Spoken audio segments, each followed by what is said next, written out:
The devastating tale of Hiroshima and Nagasaki, the atomic bombings that changed history. In the heart of Hiroshima today, life thrives in a city that has risen from the ashes. But beneath the surface of this bustling metropolis lies a haunting memory, a memory of a moment in time that altered the course of history forever. This is the story of Hiroshima and Nagasaki, the two cities that bore the brunt of the world's first and only wartime use of atomic weapons. Join me as we journey back to those fateful days in August 1945, to understand how these events unfolded, and why their impact is still felt today. The prelude to destruction. The year was 1945. World War II had been raging for 6 long years, leaving a trail of devastation across Europe, Asia, and the Pacific. Millions had perished, cities lay in ruins, and yet the conflict showed no sign of ending. In the Pacific, the Allies were slowly gaining ground against Japan, but the cost was immense.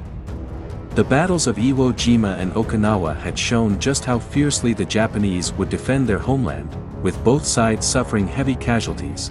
The United States, under President Harry S. Truman, faced a daunting decision. An invasion of Japan's mainland could result in the loss of hundreds of thousands of American lives, not to mention the countless Japanese civilians who would perish. As military planners weighed their options, a new and terrifying weapon loomed in the background: the atomic bomb. Developed in utmost secrecy under the Manhattan Project, the atomic bomb was the culmination of years of scientific research and technological innovation. Led by some of the greatest minds of the time, including J. Robert Oppenheimer and Enrico Fermi, the project had one goal: to harness the power of the atom to create a weapon of unparalleled destructive force. By July 1945, the first successful test of the atomic bomb, known as the Trinity test, had been conducted in the deserts of New Mexico. The results were beyond anything the world had ever seen: a blinding flash of light, a towering mushroom cloud, and a shockwave that could be felt for miles around. The bomb had worked, and now, the question was where and when it would be used. Hiroshima, a city of 350,000 people, was chosen as the first target. Why Hiroshima? The city was a major military hub, home to the headquarters of the Japanese Second Army, and it had largely been spared from the Allied bombing campaigns that had devastated other cities. This made it an ideal candidate to demonstrate the full power of the atomic bomb. On the morning of August 6, 1945, a B-29 bomber named Enola Gay, piloted by Colonel Paul Tibbets, took off from the island of Tinian in the Pacific Ocean. Its mission: to deliver the first atomic bomb ever used in warfare, codenamed Little Boy. Hiroshima, the first target. The day began like any other in Hiroshima. Children were heading to school, workers were on their way to factories and offices, and the city's streets were filled with the usual hustle and bustle. Little did they know that in just a few hours, their lives, and the course of history, would be irrevocably changed. At 8:15 a.m., as the people of Hiroshima went about their morning routines, the Enola Gay reached its target. The bomb bay doors opened, and Little Boy began its descent. The bomb detonated at an altitude of about 600 meters above the city.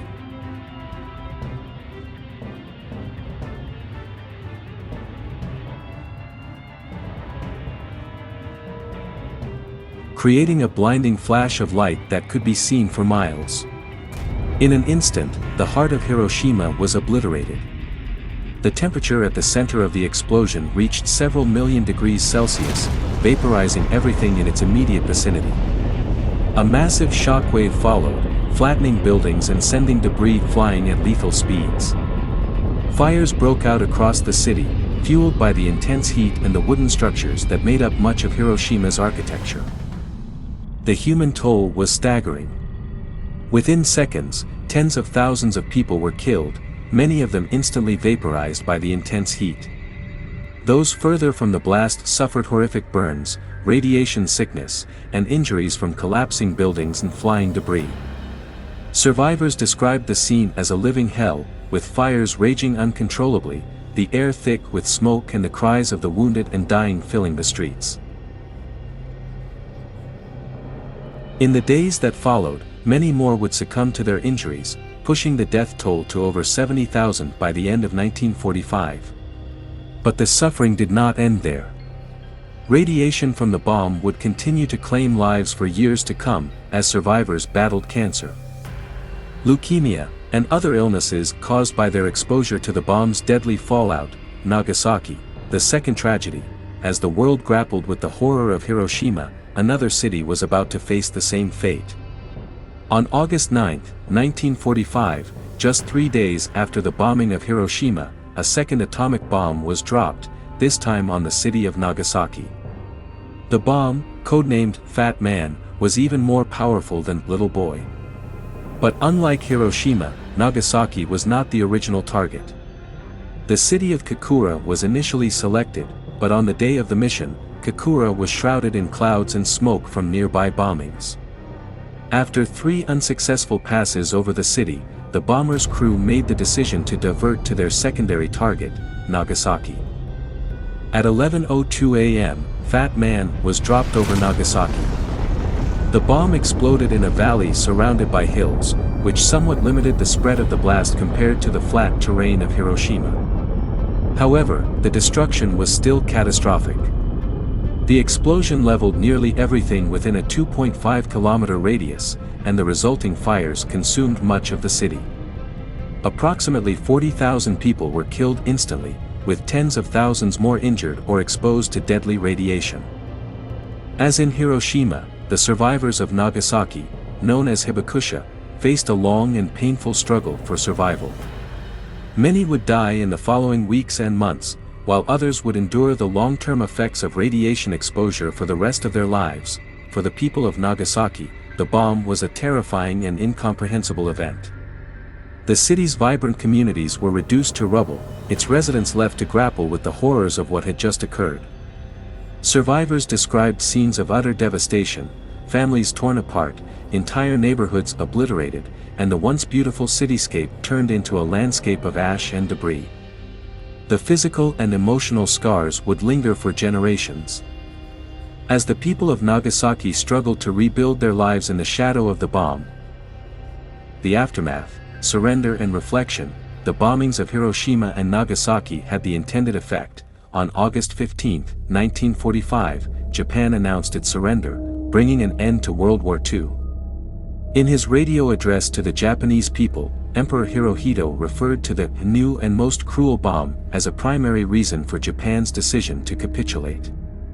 For the Allies, the bombings were seen as a necessary evil, a means to bring a swift end to the war and avoid the massive casualties that an invasion of Japan would have entailed.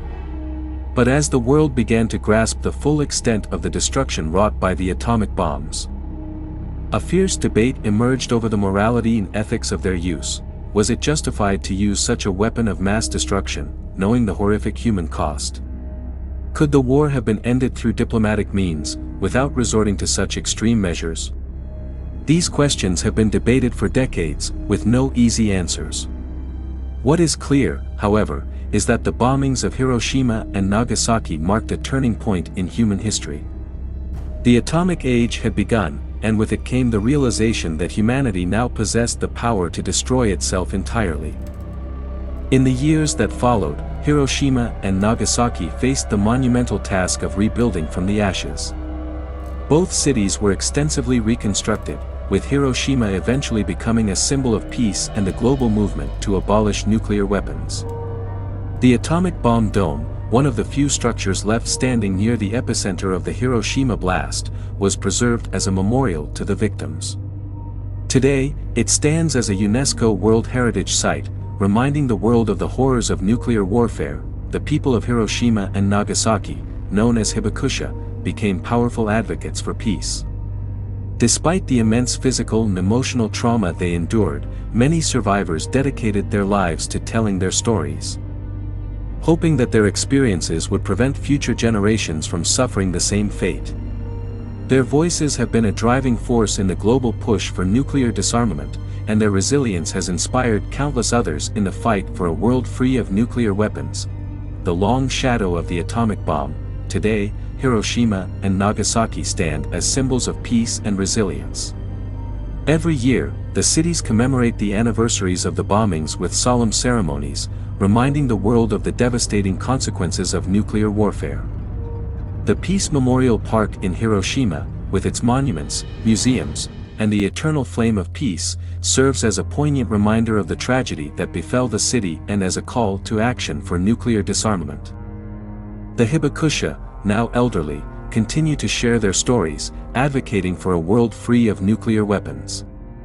They have also been instrumental in pushing for the Treaty on the Prohibition of Nuclear Weapons, which was adopted by the United Nations in 2017. Their voices serve as a powerful reminder of the need to ensure that such a tragedy never happens again. Despite the horrors of the past, Hiroshima and Nagasaki have risen from the ashes, becoming vibrant, thriving cities. They are living testaments to the resilience of the human spirit and the possibility of rebirth after even the darkest of times. But as we marvel at their recovery, we must never forget the lessons of the past. The bombings of Hiroshima and Nagasaki are a stark reminder of the destructive power of nuclear weapons and the urgent need for global efforts to prevent their use. The story of Hiroshima and Nagasaki is one of unimaginable tragedy, but also one of hope and renewal. These cities, once reduced to ashes, have risen again, becoming beacons of peace and a testament to the resilience of the human spirit. As we remember the past, we must carry forward the lessons learned, ensuring that the horrors of the atomic bombings are never repeated. Conclusion: the atomic bombings of Hiroshima and Nagasaki were events that shook the world and forever changed the course of history. They serve as a sobering reminder of the destructive potential of human conflict and the devastating consequences of war. But they also remind us of the strength and resilience of the human spirit, and the possibility of rebuilding and moving forward even after the most unimaginable tragedies. As we look to the future, it is crucial that we remember the lessons of Hiroshima and Nagasaki. The voices of the Hibakusha must continue to be heard. And their message of peace and disarmament must guide our efforts to create a world where such horrors are never repeated. Thank you for joining me on the crazy facts of history. If you enjoyed these fascinating stories, please like, share, and subscribe for more insights that shape our world.